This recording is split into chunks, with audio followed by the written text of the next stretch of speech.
स्वास्थ्य असणार आहे. बरोबर. Anyone be so lethargic about everything. बरोबर आहे. भाऊसाहेब आजमेंना मला विचारायचं आहे, अहो प्रायव्हेट माफिया नावाचा एक ग्रुप तयार होतो, त्यामध्ये पेपर आणि त्याच्या सर्क्युलेशनचं भयानक चित्र समोर येतं. कोण चालवतं अशा प्रकारचे रॅकेट्स आणि कुणाचं दुर्लक्ष आहे?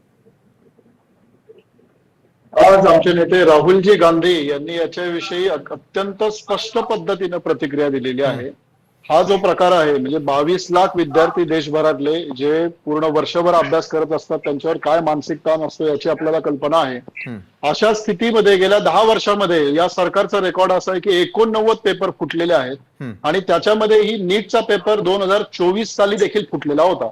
आता गंमत पहा, 2024 साली हा जेव्हा पेपर लीक झालेला होता तेव्हा सुबोध कुमार सिंग हे डीजी होते या ही जी परीक्षा यंत्रणा आहे त्याचे.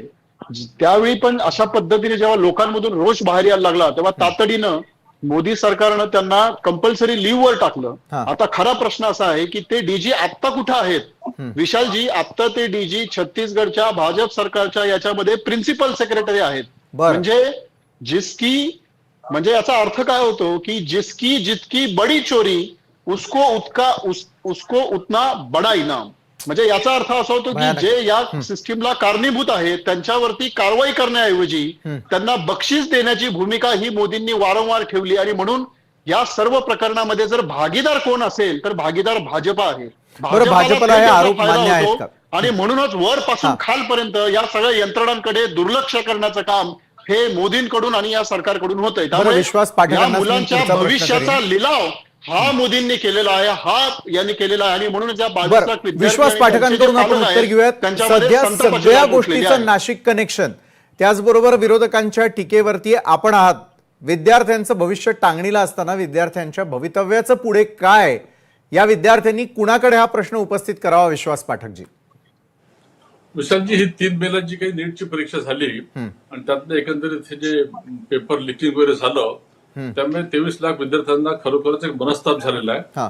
आणि हे यंत्रणेची कुठेतरी चूक आहे, त्याबद्दल आम्ही दिलगिरी व्यक्त करतो. मात्र सरकारच्या हातामध्ये ज्या ज्या गोष्टी आहेत, जसं त्यांना परत नोंदणी करायची आवश्यकता नाही, त्यांना फी भरायची आवश्यकता नाही, किंबहुना फीचं रिफंड दिलं जाईल, अशा सगळ्या गोष्टी सरकारने त्यांना फॅसिलिटेट केल्या आहेत. त्याचबरोबर सीबीआयच्या माध्यमातून इन्क्वायरी आपण बसवलेली आहे. त्या इन्क्वायरीच्या माध्यमातून जे जे दोषी आहेत त्या सर्वांवर कारवाई केली जाईल. या कायद्याप्रमाणे 10 वर्षाची जेल तिथे होऊ शकते. आणि त्यामुळे मी याचं समर्थन करत नाही, झालंय तर चुकच झालंय. परंतु मला किती एक छोटीशी गोष्ट सांगायची आजबेंच्या माध्यमातून,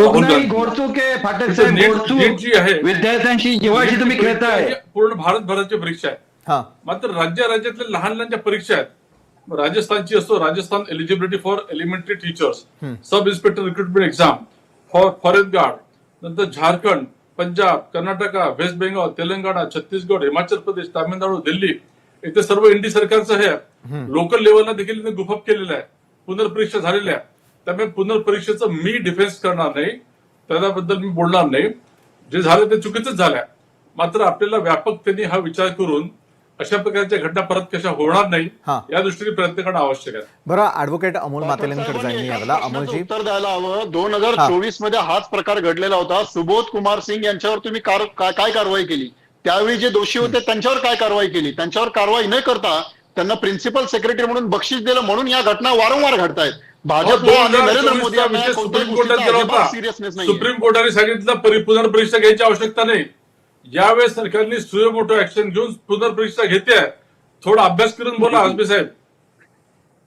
बरं, दोघांकडे जाण्याआधी अमोलजी, कुमार सिंग यांच्यावर मी येतो आपल्याकडे. भाऊसाहेब, आपल्याकडे पुन्हा एकदा येईल. मी आपल्याकडे पुन्हा एकदा येईल. अमोलजी, मला सांगा, परीक्षा पे चर्चा की आता पेपर फुटीवर उपाययोजना, विद्यार्थ्यांच्या भविष्यावर चर्चा कधी होईल? अहो, भारतीय जनता पार्टीचे प्रवक्ते इथं दिलगिरी व्यक्त करतात, त्यांना लाज वाटली पाहिजे. 22 लाख विद्यार्थ्यांचं नुकसान करून तुम्ही दिलगिरी व्यक्त करताय आणि सीबीआयच्या चौकशीला फास लावताय. ही कोणती नैतिकता आहे? बरं, सीबीआय यांची सगळं यांचं पुढे काही होणार नाही. पुन्हा विद्यार्थ्यांवरती आम्ही परीक्षा लादणार. म्हणजे जे विद्यार्थी जवळजवळ 24 महिने 25 महिने अभ्यास करतात आणि इतकी महत्वाची परीक्षा, वैदिक अभ्यासक्रमाची परीक्षा, ही नीटची परीक्षा देत असताना किती त्रासाला सामोरं जावं लागतं. आणि ही नीटची परीक्षा देत असताना जवळजवळ सगळे विद्यार्थी 70 ते 75% ग्रामीण भागातील सर्वसामान्य कुटुंबातले विद्यार्थी असतात. सगळं आपलं कर्ज घेऊन या ठिकाणी मोठे मोठे क्लासेस लावून शहरामध्ये येऊन राहतात. त्यांचा प्रवासाचा खर्च, राहण्याचा खर्च, याचं गेली 25-30 महिन्याचा कोण खर्च देणार आणि पुन्हा परीक्षा लादणार. आणि इतक्या मानसिक तणावामध्ये ते विद्यार्थी परीक्षा देत असतात.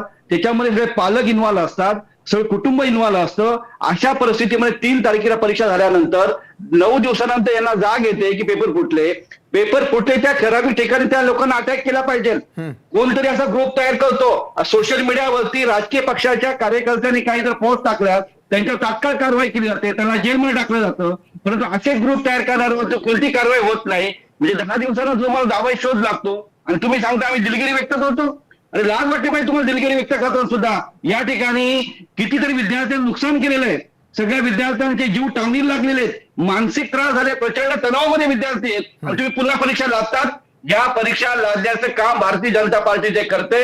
गेल्या अनेक वर्षापासून भारतीय जनता पार्टी स्पर्धा परीक्षा असतील, पेपर लिकेज करण्याचं काम करतं आणि कोणत्या स्पर्धा परीक्षा घेऊन नोकरी देण्याचं काम करत नाही. हे त्यांचं पाप आहे, हे त्यांचं अपयश आहे.